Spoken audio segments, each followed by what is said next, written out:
We're here to launch this fantastic book, Bad Influence, How the Internet Hijacked Our Health. If you haven't already, you'll get a chance to buy your own copy after the event. And I'm sure you can convince Deb to sign a few copies as well.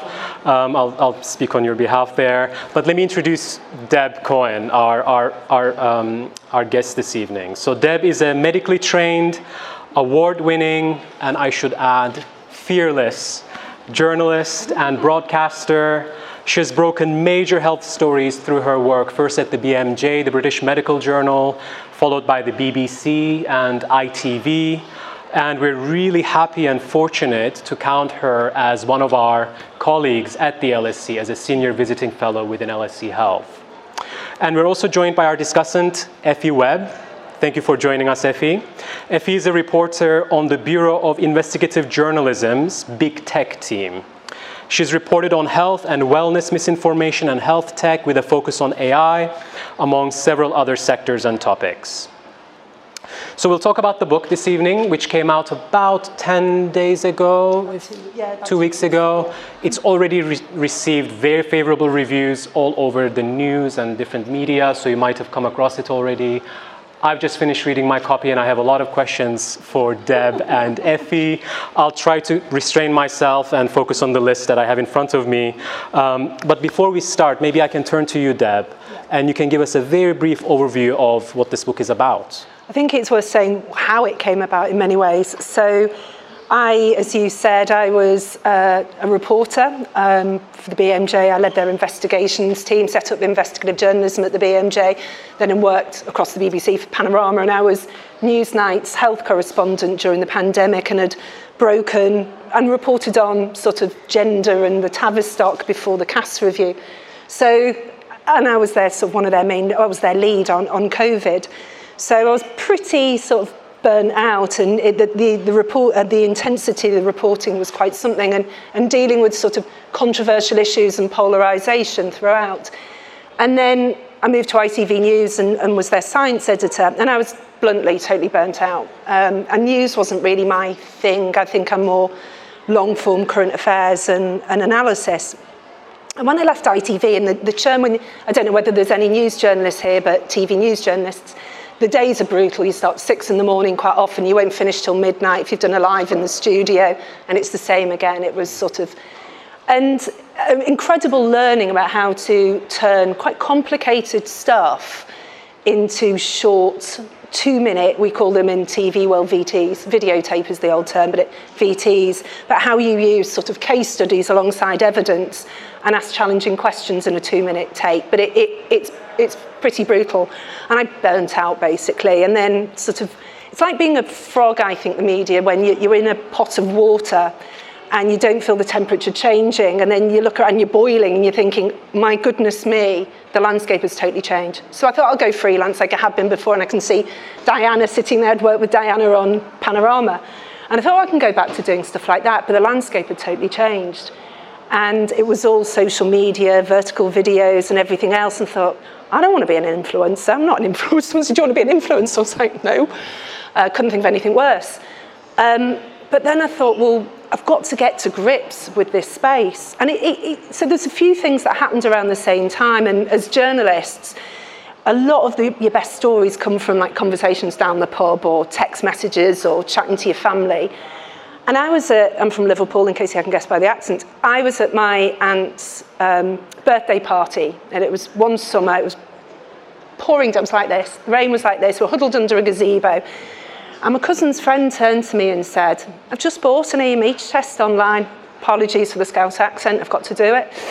And I said, what'd you do that for? You know, the Scouse directness.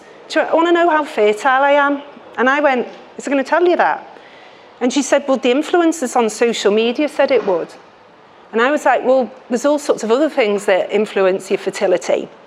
And I said, what are you going to do with if the results are low? And she said, well, we'll go and see my GP. And I said, well, what are you going to do if they're normal? And she looked at me and she went, I'm going to see my GP. And I said, well, you've just wasted 160 quid, haven't you? And they're not going to be able to use the results. It's not going to tell them very much. But at the same time, what was happening as well was friends were coming to me and they were getting, let's say perimenopause or looking for HRT or menopause hormone therapy as it's called, or should be called now, online, or people were looking for full body scans, full body MRIs, or they were looking at preventative medicine, or there was or ADHD, and they're all going to social media platforms, and they were sort of having to, like, as a journalist, what do I do? I think, well, what's the evidence? What are the benefits? What are the harms? What are the uncertainties with the evidence? If you're getting really technical, you might want to add an LSE here. What are the costs? What's the cost effectiveness? What are the opportunity costs? But also, why is this person telling me this now? It's one of the first questions that you ask as a journalist. What's somebody as a journalist? Who's making the money? And also, is this condition even real? And that's something that we see again in healthcare, is this idea of disease mongering. And so I thought, and one of my friends turned to me and said, well, I think you should write a book. And I was totally open-minded when I started. I knew there was a lot of debate around social media, and I was open-minded about what I found. And I sort of went on a journey, and then Effie, was a partner in crime a lot of the way, and helping me sort of source influencers and content creators. And what I was very mindful of the fact, if I was to do this as an academic, I'd have to go through layers of, ethics and apply for funding and go and, and then go and get peer-reviewed and published. And actually, Michael Marmot, who is, I'm sure lots of people know who he is here, who's a professor of epidemiology known for his work around social determinants of health. He said to me years ago, he said, if you're a company, you can just go out and do market. You can just go and do market research. You don't have to worry about all these extra levels of staff, around it. But if you're doing academic research, you have to go and, apply for funding, go through ethics and everything else. So we were able to talk to influencers, content creators, marketing agencies, people who were TikToking their symptoms, academics who were studying it. Obviously, we looked at the academic literature, so it was a bit of a scoping review in many ways. Looking at the grey literature, media reports, and just sort of started to storytell, really, and use storytelling, which is what you do when you make documentaries, is you tell complicated stories through people and try and introduce sort of concepts that I was coming across. And I think, we've got a long history, haven't we, in healthcare, of having all these commercial influences on our health. We call them commercial determinants of health, whether that's drug companies, whether that's, medical device companies, tobacco, fossil fuels, alcohol, food. They shape our research agenda. They decide what research is going to be done, what research isn't going to be done, how they're going to lobby, what questions are going to be asked, how we define disease even, what symptoms count, how we move the boundaries of what we consider health and ill health. And it sort of struck me that similar things we were seeing online, we had all these new players. So we've got big tech, but then on top of that, all these sort of influencers that are businesses, little businesses in their own right. And for me, it was like, well, this is what happens when you put health on what is essentially a shopping platform, which is platforms that are geared for, entertainment, for gathering our data, for commerce, for selling, for driving all those different things. So that was ultimately what I looked at. And it's difficult to know something because there's an absence of evidence, a lot of the time. So it's hard for me to draw very firm conclusions sometimes. But it felt like it was putting health on pretty much platforms that are unfettered, advertising, and then asking people to unpick their way through all these different issues. And I was less interested in the sort of Gwyneth Paltrow, wellness space, because that's sort of quite well documented. I was much more interested in the doctors online that are possibly more the scientists, stuff that looks like good science, stuff that, like the diagnostic tests, like full body MRIs. What is the evidence? How are these being marketed to us? Like the weight loss drugs. And so I sort of went for that end of stuff rather than simply the supplements and the sort of obvious snake oil. And it was Carsten actually who said it to me. So Carsten, he said he's a professor at evidence synthesis in Denmark, and his area is sort of screening. He said this is the new snake oil. A lot of these sort of wearables and tests and screening, and this is the new frontier in many ways. Yeah, and that's what I want to pick up on, Deb. Thank you so much for that.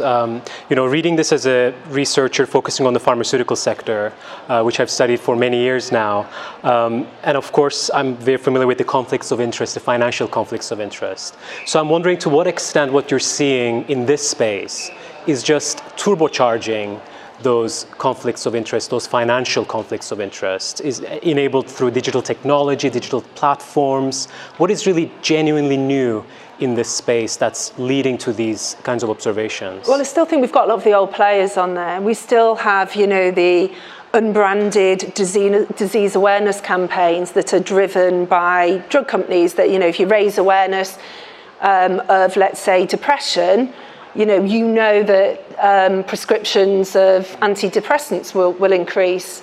And so we've still seen sort of a lot of that. If you look at around some of the conversations around obesity with Queen Latifah, who was funded by Novo Nordisk, that is one of the makers of Wegovy, Ozempic, they funded her. It was just, and the timing with it, it's always the timing. So it was just when Wegovy was about to be approved by the FDA in America, the Food and Drugs Administration, and launched a campaign. And it's visible here as well on Facebook, where she was encouraging people to talk to their doctors.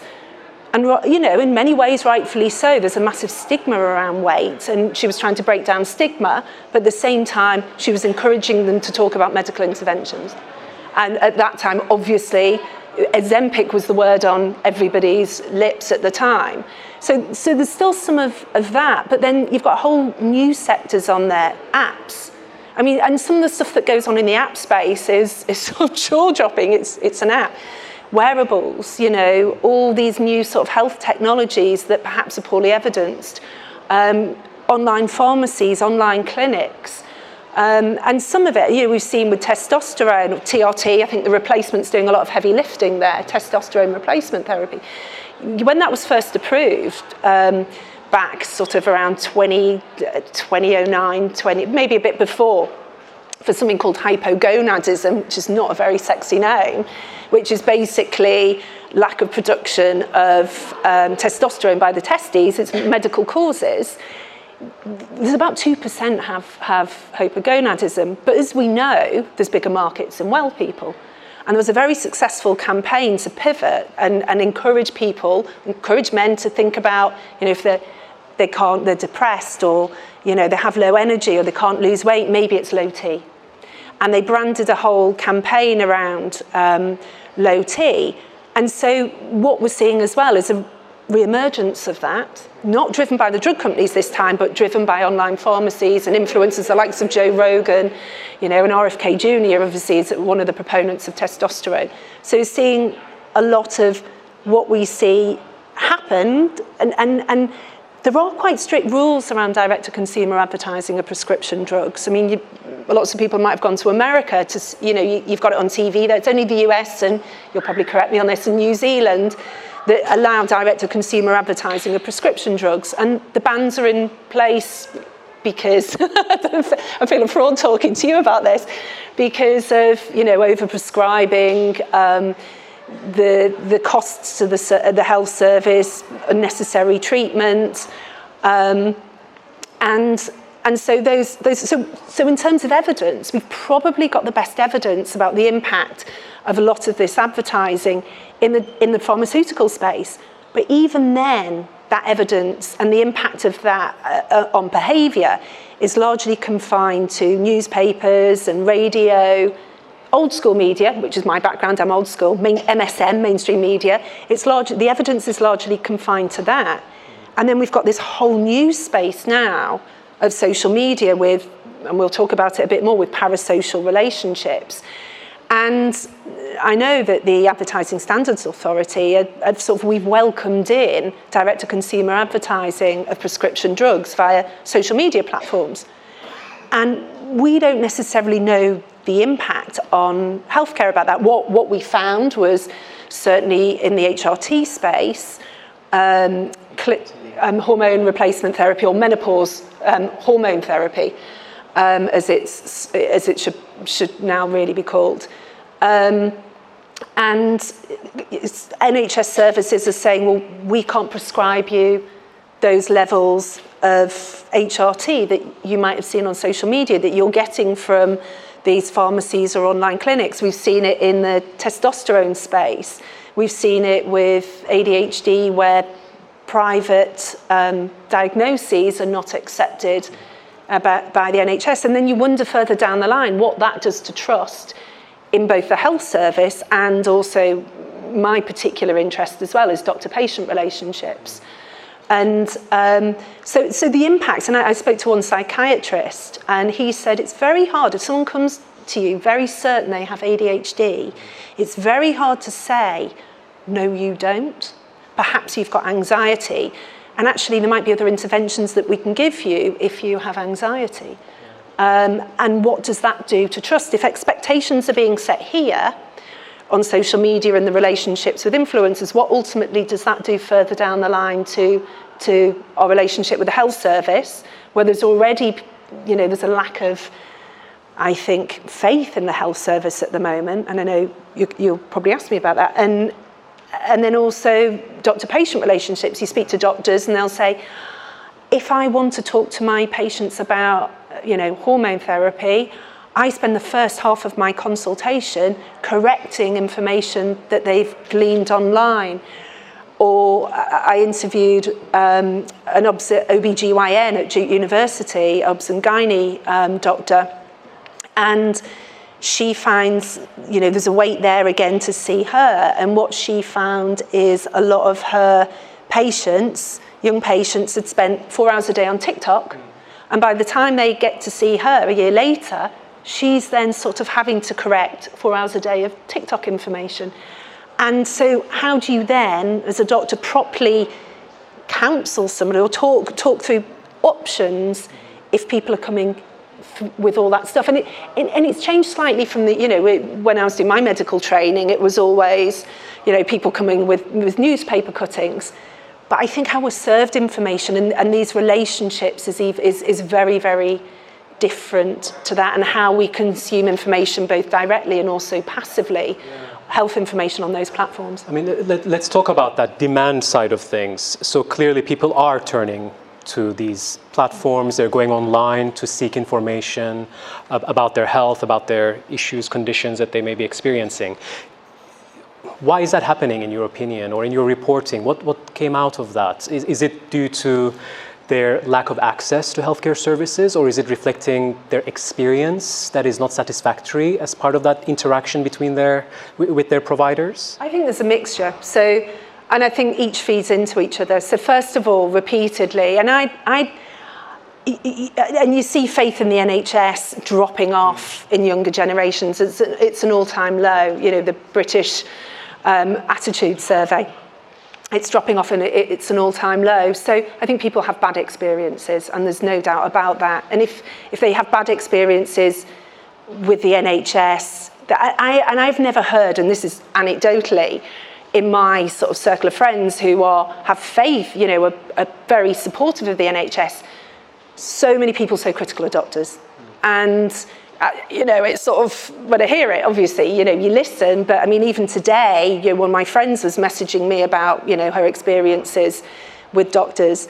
But then if expectations are changing and you're waiting a long time to go and see somebody, you're going to find information yourself, and absolutely, why shouldn't you? And actually, social media can provide incredible support networks, information for people that they don't feel the NHS gives them. They make contacts, they find out about other groups. I've got friends, I can see them here, and we made friends, via Twitter, battling it through COVID. And so, all these different things, and they're very, very positive things about social media.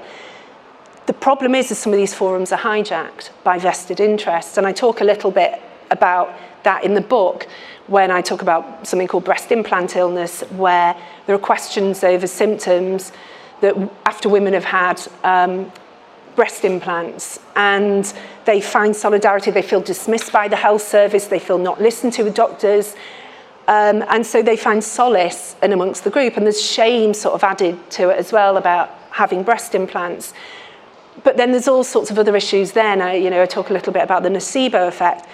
But then those groups are hijacked by nefarious surgeons some of the time, that are selling interventions that are unnecessarily and unwarranted. So, there are challenges and it's a difficult space to navigate, but I do not think social media is all bad whatsoever.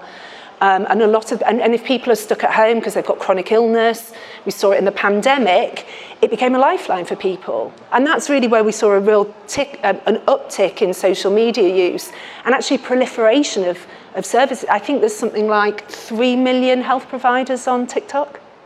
So that of advertising their space, advertising their services.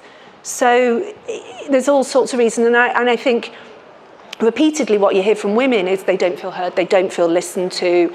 There's a lack of research in women's health, and we know that is the case. And I think for women, there's several stages. We have periods, fertility issues. There's pregnancy, childbirth, perimenopause, menopause, and all those stages are times. Men are getting it now with the andropause and male menopause. They're getting a bit of what women have had.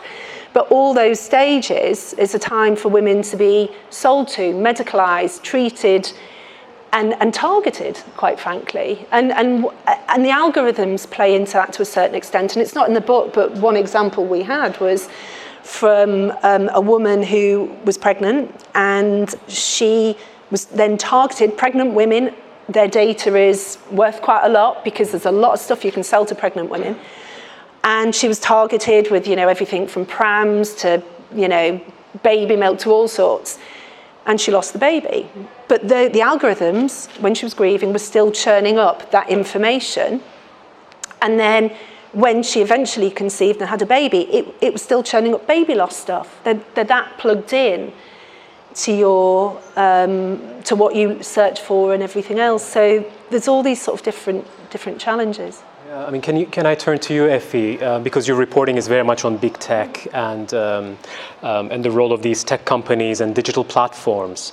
What have you learned from your reporting around the role of these companies in, really prioritizing these anxiety-provoking, emotionally driven kind of posts over the neutral, academic, kind of more informative things? Yeah, I think through our many interviews in the book and the sort of research we did on kind of the main big players, TikTok, Instagram, Meta, Instagram and Facebook, and then across sort of Reddit forums, various Facebook groups, I think the kind of common thread was that the attention economy is, built on getting eyeballs on ads as much as possible, getting people to continue scrolling and kind of locking users into certain platforms. And that's kind of maybe what that results in terms of what health information we're served up is fundamentally different from the priorities of, say, a doctor who, might not tell you always what you want to hear, but gives you would hope, correct and nuanced, balanced information. And when there isn't information available, they will tell you that. And yes, it might be frustrating, and you might have to wait weeks or sometimes months for results. And I think social media does fill that gap, as Deb said. And it's the algorithms, online that kind of amplify often, I don't want to say misinformation necessarily. It's not a term it's not a term that we found particularly helpful, but misleading or, maybe an influencer or a content creator sharing their own personal lived experience that is totally kind of valid and, they are within their right to share it. But if that then suddenly goes viral, which it very well might with the explosion of short form video content, with the bar relatively low in terms of creation and the ability to go viral, that can then, the way that information and anecdotal sort of story is interpreted and then used is, I think, where things get tricky. And again, how that kind of then can trickle down into the health service itself. Very interesting.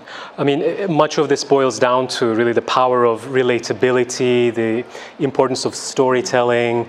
And Deb, you write in the book that seeing and believing can translate into feeling. Yeah. What do you mean by that?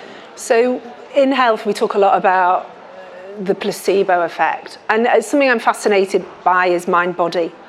And in some ways in medicine, I think we've lost the essence of sort of holistic approach, possibly pressure on appointments, everything else. But we've sort of, I mean, you can go talk about, you know, Cartesian dualism and the separation of mind and body, but the placebo effect has, and our beliefs and our expectations really can shape our symptoms and our expectations of healthcare and how we experience things.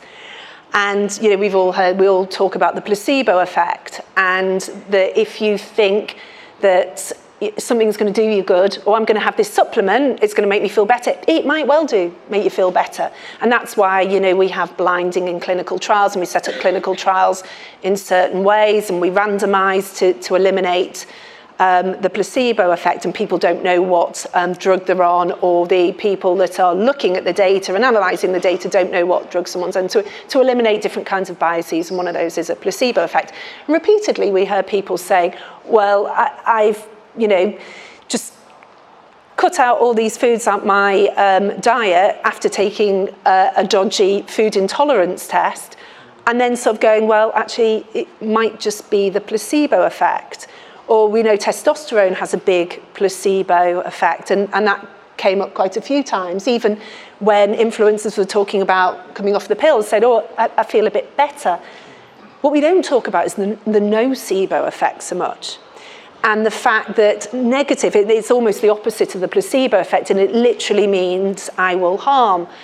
And how those negative experiences and expectations can shape our expectations and shape our experiences. And there's some interesting work, and some of it's still quite experimental in Sydney at the University of New South Wales, where they have been looking at how people get the side effects of their medication and their expectations. And we all know, don't we, if you see someone vomit, you might feel a bit sick yourself. We know this goes on, or, you know, you're going to an exam and your tummy goes funny, you know, that's the mind-body connection. And it's still sort of early days, but what they're finding is if people read about side effects on a leaflet or if they see it on social media, they think they're more likely to have those side effects of a drug if they see it on social media than reading it. So if you think across the piece, and I know this came up with the pill and the IUD, the coil, intrauterine device, is that, again, obstetrician gynecologists were saying what concern them is they have young women coming to them, they've spent hours on TikTok looking at painful insertions of the IUD, and we know pain has a massive psychological component, how they then experience that procedure. And it was a bit of a first where the CDC, the Centers of Disease Control in the United States, actually changed guidelines to take into account pain experienced. And that might not be a bad thing, but I think it was social media driven. And it was replete, the social media was replete full of, you know, videos, vertical videos of women filming themselves having the IUD put in and then taking it out themselves. And, you know, there's harm reduction sort of conversations around that, how people should respond to that. But again, you know, with the side effects of the pill, if you are seeing constantly you're going to get headaches or you're going to feel nausea and stuff, what does that do to your expectation? And we sort of know if you've had a pretty uneventful experience with the pill, you're probably not going to post about it. But you're more likely to sort of post the concerns around side effects. And we've seen that sort of backlash, hormone hesitancy. So we've got two extremes. You've got hormone hesitancy in younger generations, and then sort of my age group, very much we want the hormones and, you know, hormone hacking and hormone this. And in some ways, you know, health has become quite reductionist. You know, we want the neurotransmitters. You talk in terms of your dopamine, your serotonin, your oxytocin, or you're hacking your hormones. So, but that mind-body has a massive influence. And the story one of the stories I tell a few stories, but one of them is about the TikTok tics. So in the pandemic, there was a spate of, the doctors called it a pandemic within a pandemic. of young people presenting to emergency with quite aggressive Tourette's-like symptoms, like quite aggressive tics that aren't typical for Tourette's. So explosive coprolalia, which is, swearing and throwing arms around, quite exaggerated. And paediatricians were really puzzled about what was going on. And it wasn't just confined to the UK, that was going on in the US, in Canada, in Australia. And they traced it down to TikTok. And there were influencers that were demonstrating these tics. Now, these symptoms were real. And the paediatrician I interviewed, Tammy Headley, she was very clear, these symptoms are very real. They are not faking it. These are real symptoms. And there was also, is this mass sociogenic illness? So that are symptoms that break out that have no physical cause. Is this an outbreak of that? And obviously every child that came through, you do a full assessment to see what is really going on. And the picture was far more complicated, as you'd possibly expect. And these are what you call functional tics. There's not necessarily any pathology or organic cause.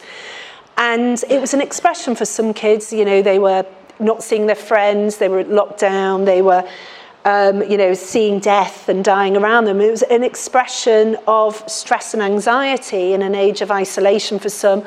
Others possibly had familial background of tics, but it was that ability to almost catch the tics from online. And when they dug into it more, they found that the influencers, the content creators they looked at, over 60% were selling merch. So they were monetizing their symptoms, in effect monetizing kids' distress. And they approached the influencers and said, can you provide some sort of more evidence-based guidance? And I don't think many did. So, and we've seen that again throughout the book about the monetizing of symptoms and how people shape their systems according to what is going viral. And we saw that quite a bit in ADHD. Yeah. Can I just pick up on the role of the influencers? So are these individuals who are getting into becoming influencers purely for financial reasons? Or what are some routes that people are becoming influencers? And what makes them persuasive? What makes them really successful in becoming? Yeah, I think, as Deb's referred to, there's the sort of veteran big players in the space, the Kardashians, what have you, Joe Rogan, etc. What we found in terms of the smaller influencers was they would often have a smaller loyal following and a sort of, subscribers that would come daily to their accounts, maybe weekly, and would kind of be following a health journey of some sort. So whether that was their weight loss journey and they're coming off of GLP-1 drugs, or their ADHD diagnosis journey, and that was with the kind of micro-influencers, so, maybe tens of thousands or thousands of followers as opposed to kind of in the millions.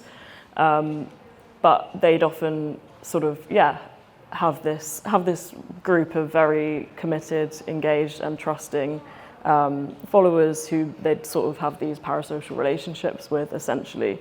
And because they'd built that trust and sort of developed it over time, I think from a kind of brand or commercial perspective, they're just as, if not more appealing in terms of being able to sell products or, market, say, I don't know, a certain protocol, whether that's in longevity, ADHD, whatever it was, versus, someone who has a lot more distance, or someone who is, authoritative but doesn't have that, kind of close relationship or parasocial relationship with their audience, and that extends beyond just posting videos and publishing content, but goes into the sort of direct messages, DMs, goes into the comment section, so whole conversations kind of play out and continue in spaces that are even more opaque and difficult for even the platforms themselves,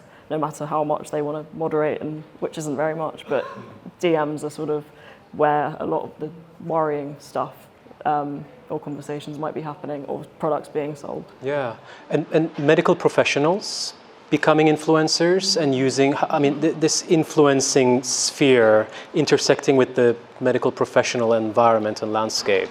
How is that playing out? So different ways. I mean, obviously, there's the good, the bad, and the ugly. I think there's some people that do it very well, and they take their clinic, if you like, to the space. And we interviewed, a few doctors that were entering the space. So Adam Fox, who's a paediatric allergist, a lot of the questions he gets in clinic, he makes videos for on Instagram, and he directs patients there. It's answered in video on Instagram. I might necessarily have time in clinic, but you can find out more information there.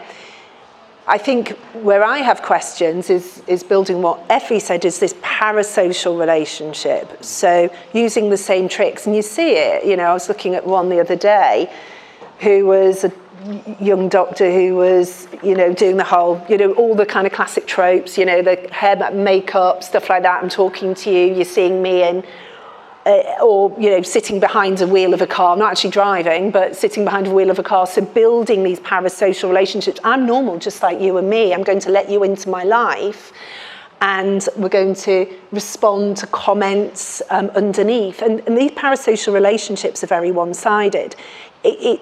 You get glimpses into somebody's life, so you have a sense, and it's in your phone, so it's the same place that you might talk to your parents or your kids. It's quite intimate, your phone, and you feel that you're building these relationships. You can see the messy kitchens, toddlers running around, people putting their lippy on or whatever.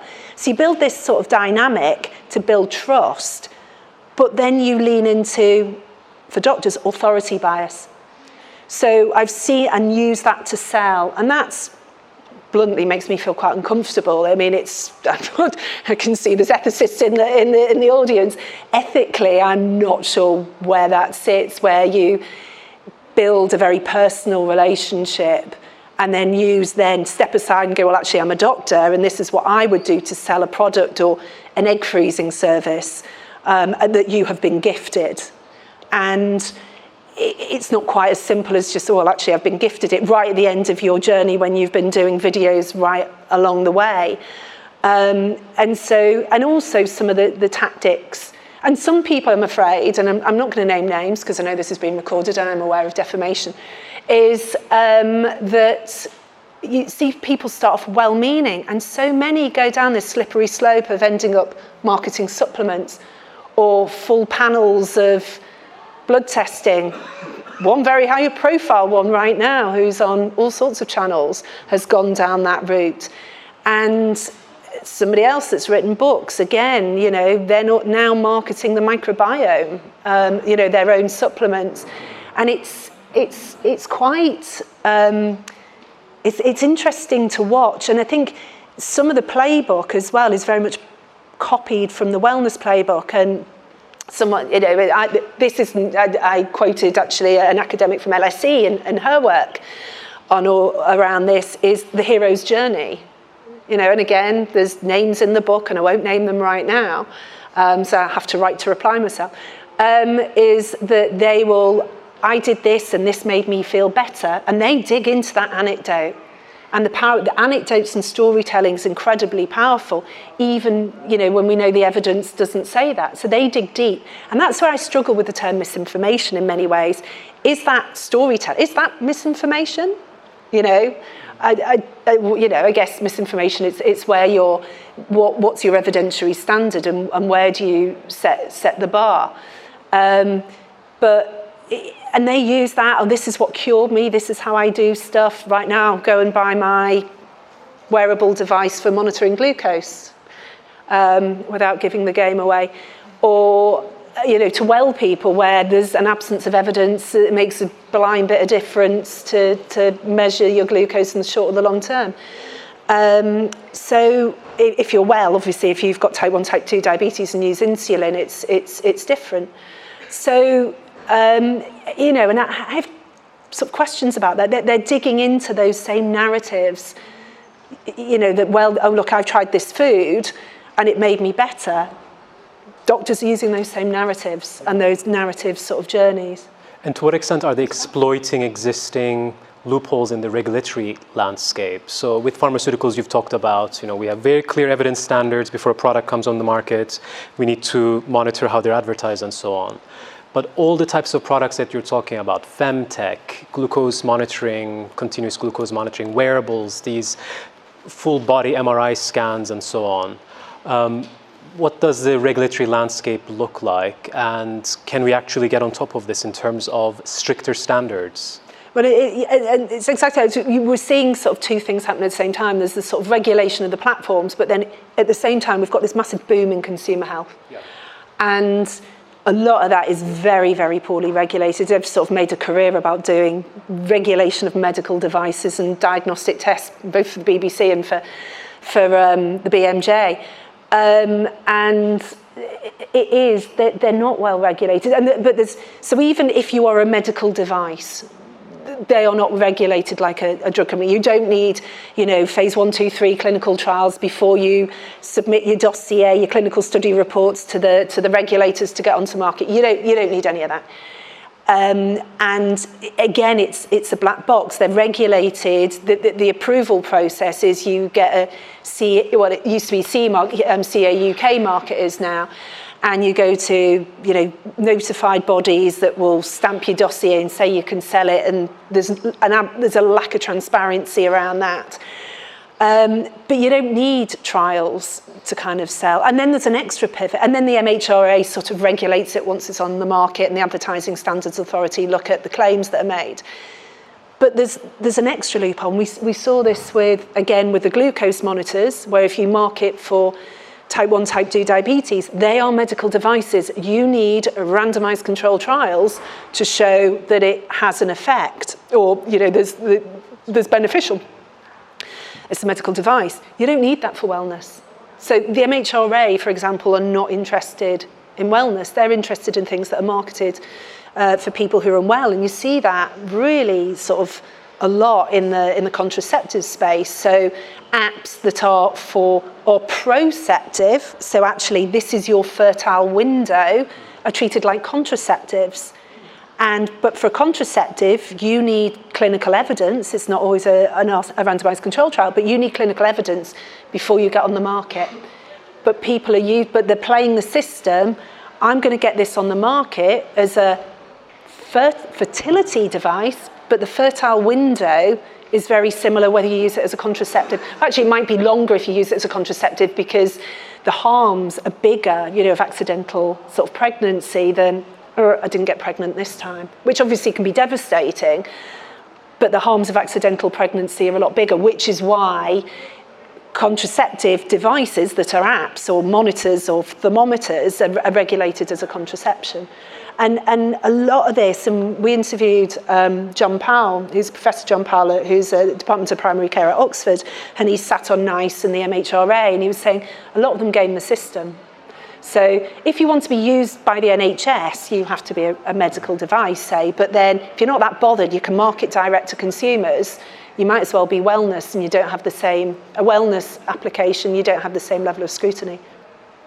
And then you've got the diagnostic tests, which are market. So some ways you've got market failure. And one of my mates, Margaret McCartney, has been banging on about, and I know the Royal College of Pathologists, the Royal College of GPs have been sort of talking a lot about the promotion of direct-to-consumer diagnostic tests and the lack of regulation around them. And I think the MHRA is very much aware of that. So you've got this sort of consumer space that isn't very well regulated compared to pharmaceuticals.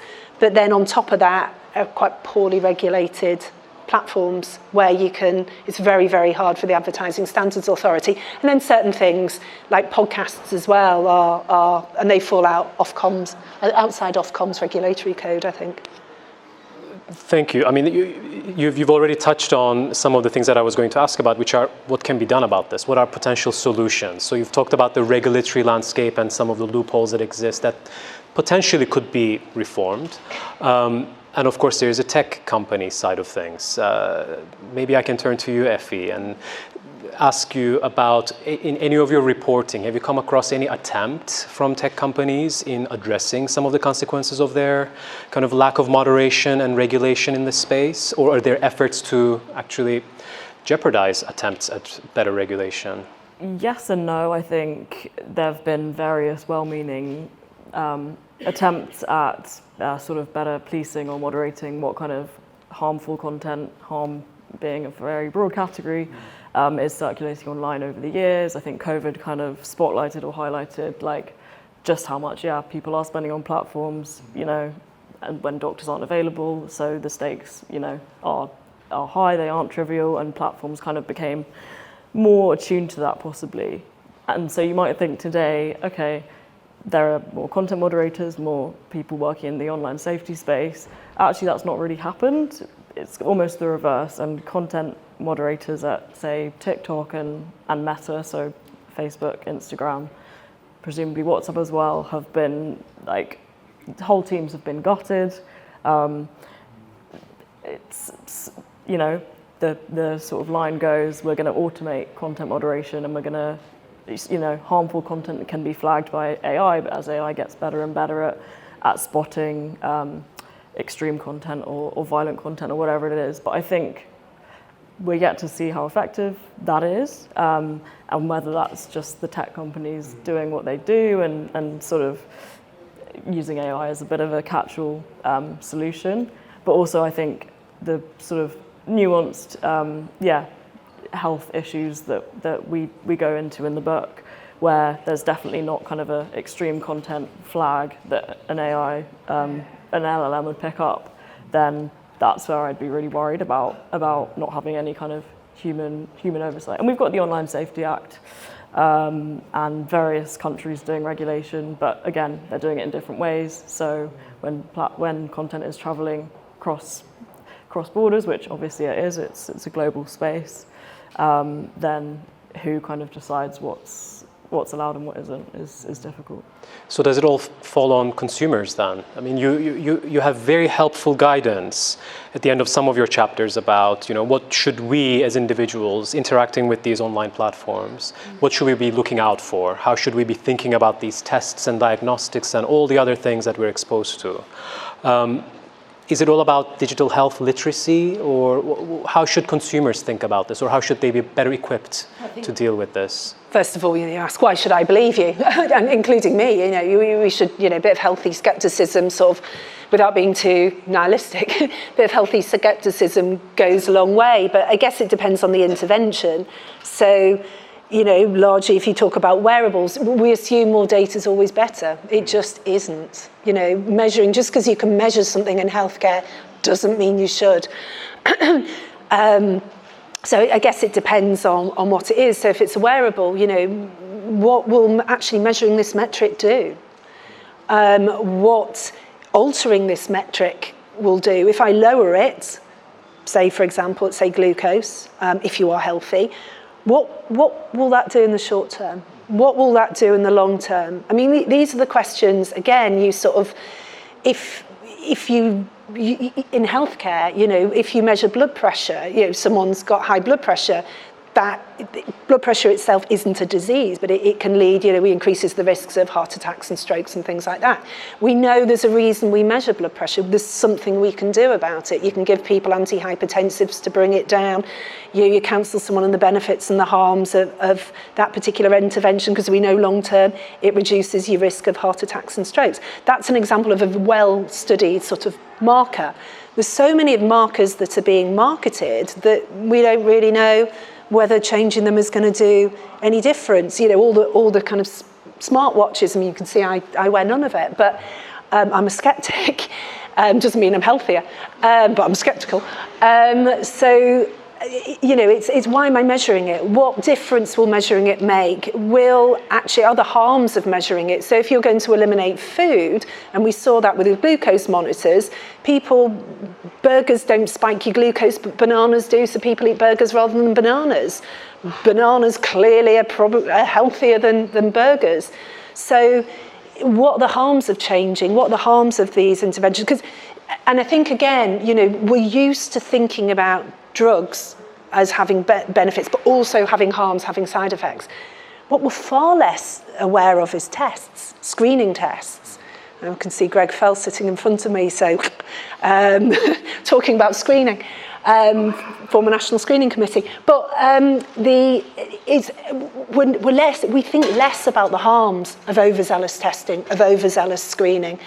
And, you know, those platforms are, if you look at some of the sort of full body MRIs and not MRIs, but I'm not going to name the companies, but you look at all these different markers, they're very Insta-friendly. You know, they look like medical spas. What's the harm of going? You know, we're not talking ionising radiation like you might be talking with CT scanning, but what's the harm in going for an MRI? You know, it's just going to show me all this stuff. You don't a full body. But then you end up with all sorts of problems with clinical cascades and we'll call incidentalomas, incidental findings that lead to more and more testing that might lead to unnecessary interventions which come with harms.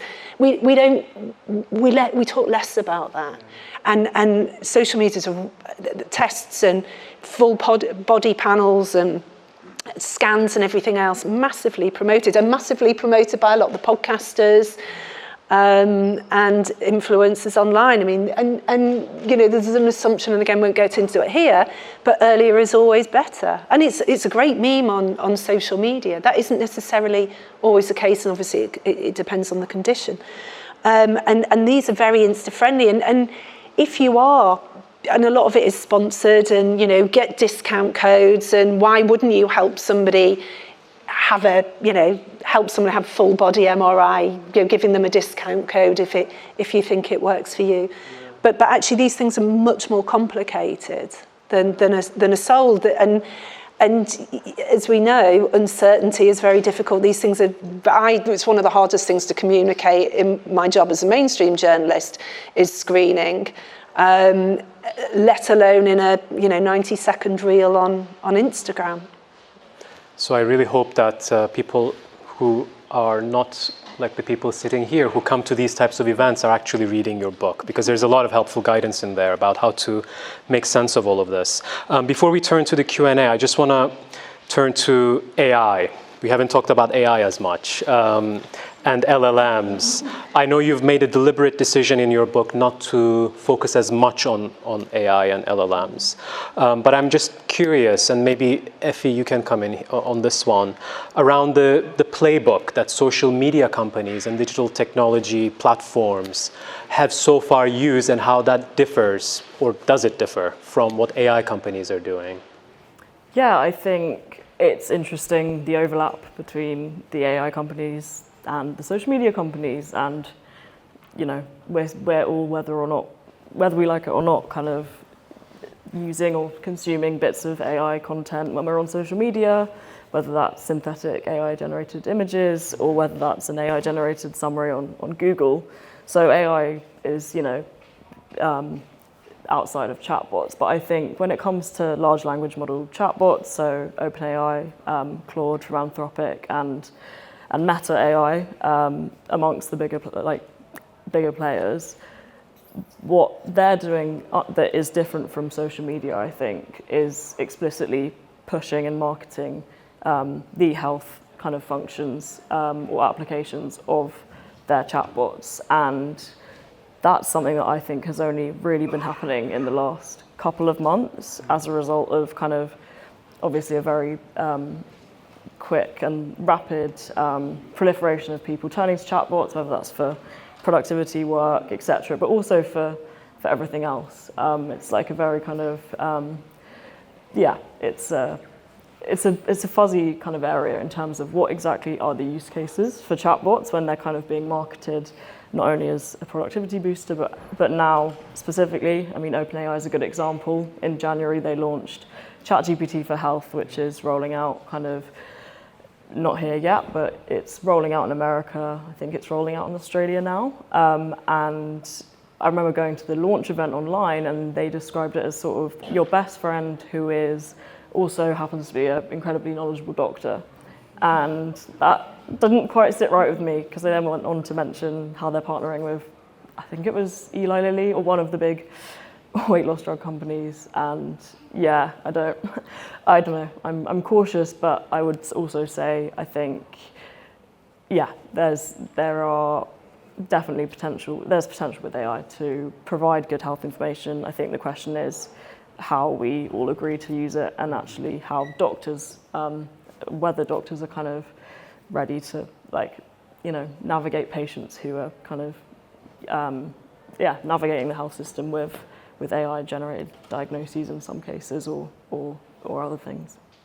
Sounds like your next book. It sounds like that's what I'm studying here at LSE. Yeah. So how large language models are going to reshape our relationship with the health service, and doctor-patient relationships I'm obviously interested in, both from a doctor's perspective and a patient perspective, and how how we communicate, how we use them, how we integrate them into healthcare. So obviously diagnosis is only one part of the health journey, and I think there's a lot of conversation about the diagnostic end of things, but how health literate people are, how literate people are in the first place, how you can act on instructions, whether you have the availability of any interventions that are recommended, or how able you are to act on any diagnosis. And so that's something obviously I'm going to be looking at further.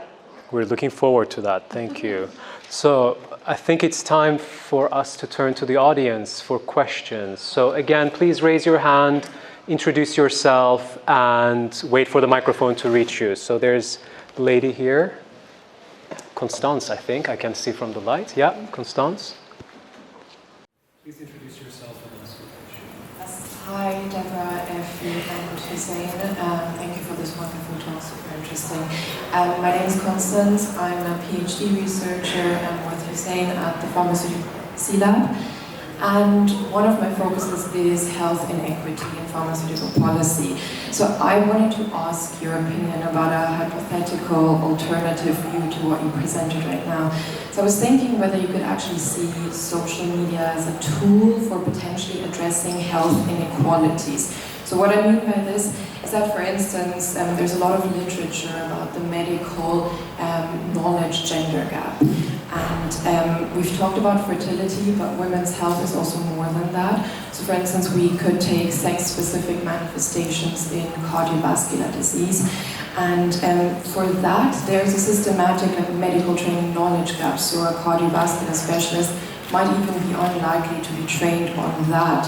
So we could potentially interpret social media as a platform that gives women who experience this a sort of a platform to talk about their experiences, and therefore make noise, and that noise might lead to actual political or economic change. And yeah, we've seen that before. So for instance, because of that noise, women's health has been increasing at the World Economic Forum. So.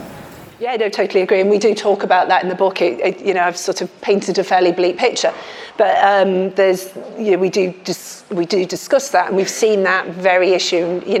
Obviously, it's not bikini health in women's health; it's more than that. As you were talking about, different manifestations of different conditions, cardiovascular disease being one. And we've seen the power of social media to do that. We saw the CDC guidelines change to include pain relief, although the evidence is not conclusive one way or another what particular pain relief, and the trials point in different directions, but it is now offered as part and parcel of IUD insertion, or it's a recommendation. The CDC's not done that before in response to sort of patient voice. So absolutely, and we've seen that particularly in menopause, with the likes of Davina McCall and a lot of the conversation around menopause. The question for me though is, how that's then being exploited. And there's a fine line obviously between awareness and sort of exploitation. And it's a very, very difficult balancing act, but no, totally agree. And throughout the book, people have turned there and they've found community, they've found spaces. And in terms of regulation of breast implants, women have found each other online and raised and actually required better evidence, longer term follow-up, clinical trials for breast implants by creating noise. And so, I totally agree. It's that balancing act, isn't it, between we've created this noise, oh look, there's a new market. And that's where and it's a way to sell all sorts in, whether it's supplements, whether it's coaching, which is unregulated. The word therapy isn't a regulated term. So it's that balance between awareness and creating ways for people to be marketed to and exploited, and I think that I totally agree. And for people who perhaps the health service doesn't serve well and reach people, platforms are a really good way of doing that. But it's how best to do that, I think, is the question. Thank you. Is this working? Yes. I'm Palash Dave. I'm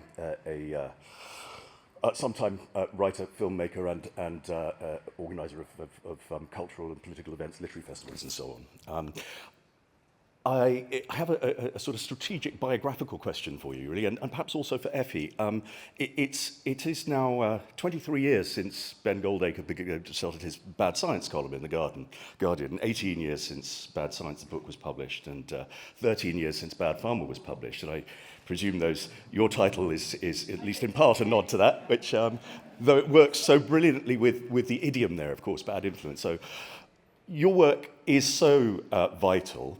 And I wonder if you, rather like Ben, who has battled, in journalism, in clinical medicine, in academia, and so on, who is a campaigner, an activist, as well as an academic and a writer, how do you see yourself with regard to any of those titles, and how do you see yourself going forward in the vital work that you're doing on this issue? You mentioned, the possibility of writing about LLMs. I wonder also about writing about other countries. I know a lot about these issues and how they play out in India, for example.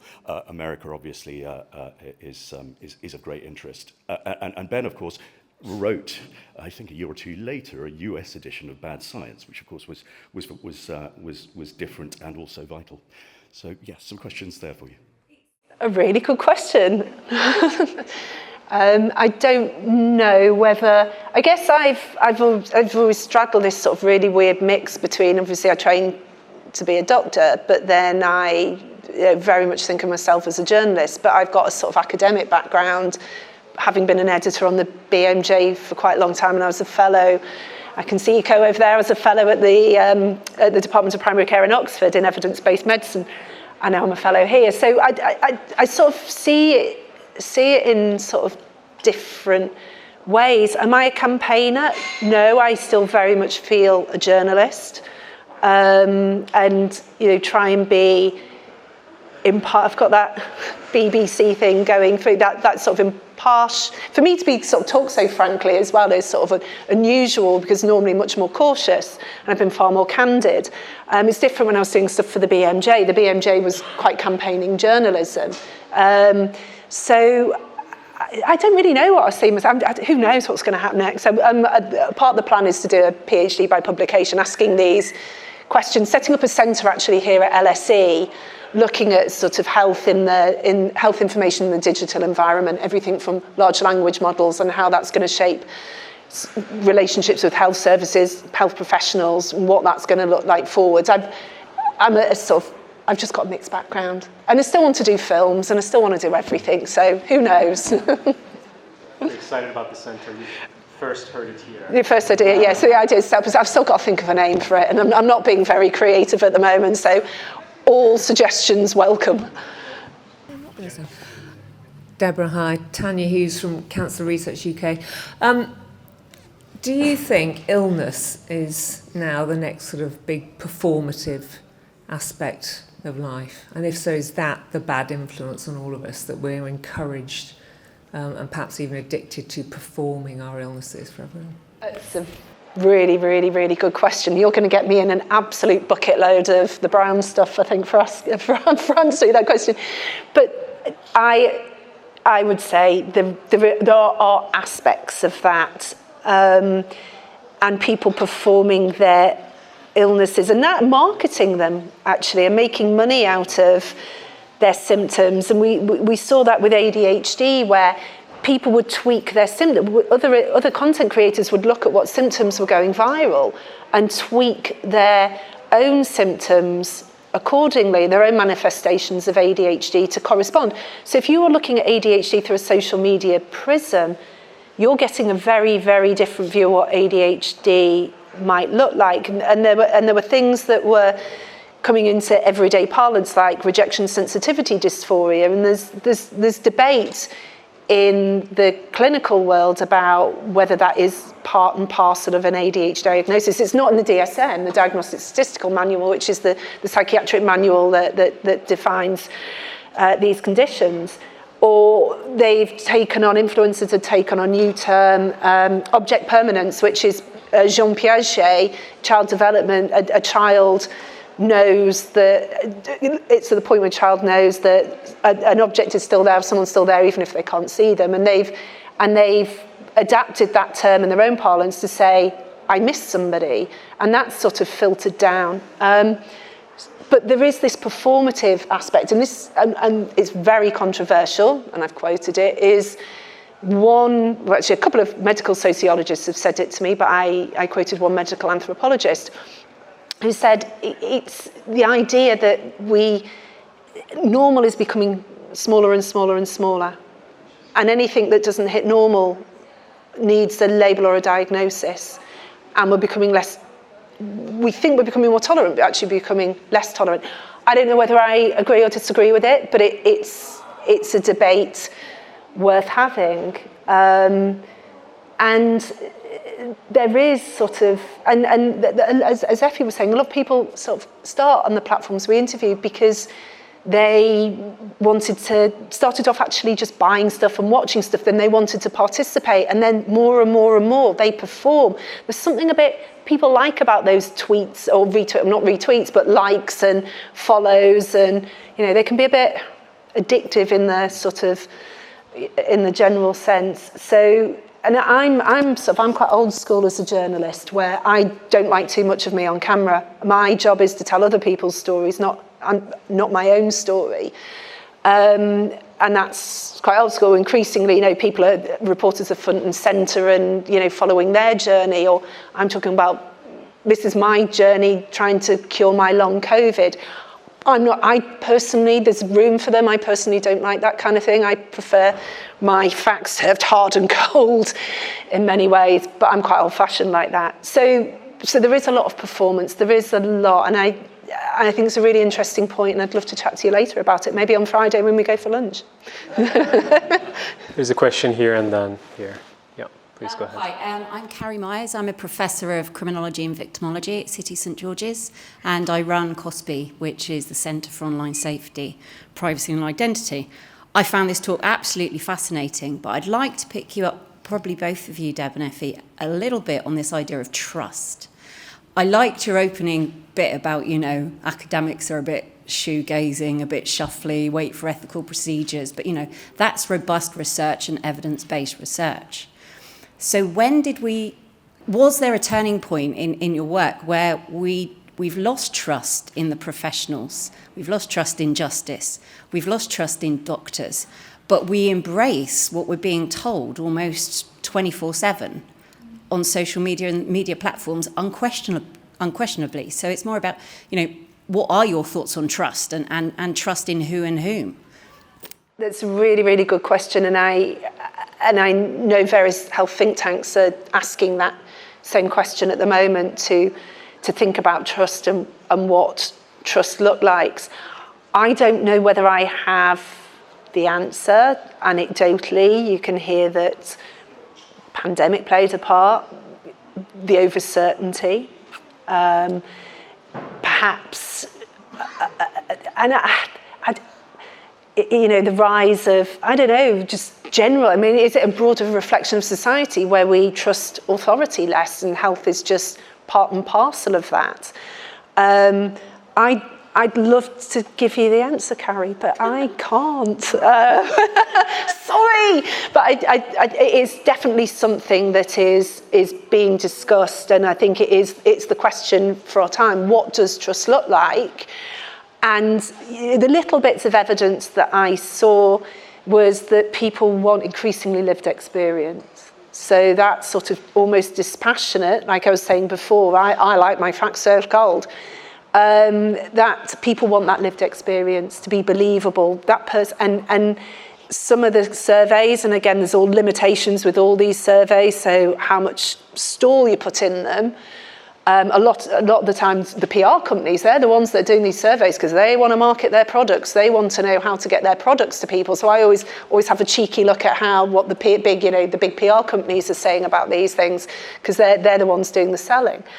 Is that lived experience almost now has overtaken that sort of dispassionate medical authority. And whether that twists and turns, and whether with AI, we don't know. And I was going to say, I was showed by a friend how they had created their own platform, and it was all using agents. They scrape the news at 5 o'clock. So go to the BBC website, scrape a story, put it through one bot that turns it into child language, puts it through an avatar of them, so it makes it look like they're saying it, then turns it into a film with music, and then puts it on a platform. And I was like, don't you check it? No. And so when those sites get flooded with this kind of thing, where with AI bots, we don't really know, we've seen it with AI doctors selling all sorts of stuff online. There was a story recently, wasn't there, about AI doctors and we don't know who to trust. I hope a little bit of me being a bit old-fashioned, like the likes of the BBC stay strong, that eventually trust will swing the other way. At least, you might criticise it, might do your head in, but ultimately you know what it's about, and there's sort of, there's people behind it and things like that. I don't know where this is going to end up in a nutshell. I could crystal ball gaze, but what ultimately this will do to trust further, and whether it will erode trust. Because we won't know. One of the things with the LLMs is how are people going to market through them? How are people going to create their evidence to make sure the LLMs pick up on it's their drug that is recommended through the large language model? We want you to be on Mounjaro, not on Wegovy. So all these things and the lack of transparency, that will be what I'll be keeping an eye on as well, is the influence around the large language models and the health information that they provide. And again, what will that do to trust? I don't have an answer. Effie, do you want to have a go? Yeah. Yeah, difficult one. I think, there's definitely a kind of I think the pendulum might swing the other way with, deepfake doctors online. We can't tell if an image is a real image or a fake image increasingly, and I think this year we're really going to see that not only in images but videos, sound bites, podcasts that are completely convincing, can be kind of made by your average Joe without much tech background. And we're yet to see widespread medical misinformation that is maybe spread by AI, but I'm sure it's coming down the road. So I think actually it might force us to become skeptical, but that might actually become a point where we can't tell at all what's real and what's fake. And we're already seeing real videos being denounced by, Donald Trump, saying an actual video of him is a deep fake. So there's then a sort of liar's dividend of okay, this is getting really murky. And then on LLMs, I think as well, it's about kind of what are they sourcing, what counts as a trusted, credible source, and what do large language models, which are kind of just prediction or pattern predicting machines in very simple terms, are they able to kind of decide what is trustworthy, especially when a lot of authoritative sources are plainly kind of wrong or outdated at least. Excellent, thank you. I think we have time for 2 questions, one here and then the gentleman just right behind. Yeah. Hi there. Hi Deborah, thank you so much for writing on such an important topic and staying engaged. Thanks for the fantastic talk. I'm just going to ask, so I'm actually an oncologist by background, currently doing a PhD in cancer care. And my question is that what I really struggle in practice, in you see a patient, cancer patient, they have a targeted mutation I can target with a fantastic drug with amazing evidence. When they go into a consultation, I'm quite excited that I've got good news in some way, that I've got something with very good results that I can present to a patient. And I remember going in and the patients then asking me, I broke the news thinking, oh, this is great, we're going to put something for you. Instead, I got loads of questions about things like Ashta One Day and lion's mane and turmeric, and my consultant was actually impressed that I knew almost what the patient was talking about, because I'm on social media as well. And I think what's really hard and challenging is that we're always trying to keep up to date with all the medical things, but I think as doctors in this day and age, we also need to be up to date with social trends. And by chance with me, I am on social media, so I'm aware. But we also need to know about the evidence and how to counsel patients about all these supplements. And I think I want to know your thoughts about that, because it's obviously something that we're going to have to do in our specialty training or part of the medical curriculum, because it's not going to go away, so we need to address it somehow. And I guess a bit of a question to Effie as well for doctors. Obviously, so with all the algorithms feeding off negativity, is there a way for us to actually utilize the space for good? And how can we do that as doctors and be there ethically? Because sometimes, I don't think ever face being an influencer, but part of me is like someone go on. You'd be great. You'd be great. You'd be great. But someone needs to be out there. We need to be out there, to be honest. It's a scary thing to be a part of, or put yourself on. And it's hard that falls down to people, and and that is something that I was very conscious of, and something that I want to study further in this centre that has not got a name yet, but it might have a name at some point, and maybe funding. Anyway, we'll talk about that another time. Is that how these are shaping doctor-patient relationships? These parasocial. When I heard one doctor influencer say, "Oh, in 10 years' time, all doctors will have parasocial relationships with the patients," I was a bit like, "Well, I'm sure the GMC might have something to say about that." But and how do you manage that? Maybe it's not a bad thing. I don't know. That these are sort of open questions, but I am really interested in how this is shaping. And repeatedly, time after time, every doctor I spoke to had anecdotes very similarly, whether that was whether that was a test. And if you're presented with a test, fecal occult, let's say for, blood in your poo, whatever, and you don't know anything about the test, someone's bought privately, so you order an NHS one, they have different results. Which one do you believe? As a patient, and we've seen that then they go and get more and more and more repeat testing. But these are sort of, I think, really important questions, and particularly when the large language models come out, how doctors navigate this, how they should counsel, because you don't want to say you're wrong, because what does that do to trust? And we're talking about trust there. You don't want to dismiss people's thoughts and feelings and everything else, but it's interfering with their cancer outcomes, then, and it's very, very delicate. And that was, again, what I was noticing more and more and more is the doctor knows nothing, and we saw it. All doctors. I spoke to. Doctors want evidence. They're old school. You're like, okay. It's really, really difficult. Really, really difficult to navigate. And I don't think there's an easy, obvious solution. But I think not when people already feel dismissed and go to social media because they feel dismissed. Then they come back with unrealistic expectations. How do you manage that? And it's difficult. I'm glad I don't have to do it. I can just write about it. Our final question. Hi. Thank you. My name's Josh. I'm a PhD researcher looking at medical misinformation, but from the perspective of healthcare professionals. A little bit off topic, but I was interested to know whether you'd come across, when you were writing this book, any genomic testing in relation to specifically pharmacogenomics, and then to Effie, whether there are any startups that were working within this field, because I think that this is going to what it may lead on to, and any initial concerns that you have about that space. Oh yes, and actually genomics fell out the book because we just couldn't squeeze it in. But I mean, God, I could get into all sorts of conversations around the challenges of genomics and what we measure, and polygenic risk scores and how they're being marketed, and genetic tests are being marketed, and the clinical utility of all of that, and the wraparound services that are required if you have a genetic test, and what the NHS sort of does, and how that, if you're going to get private, how you actually interpret these things. It's one thing getting a sort of single gene, whether it's Huntington's or something like that, but the kind of move towards sort of polygenic risk scores and whether they change behaviour. There's whole conversations around that. Happy to talk to you about it. It's something I've thought quite a bit about and have written a bit about with Margaret McCartney for the BMJ.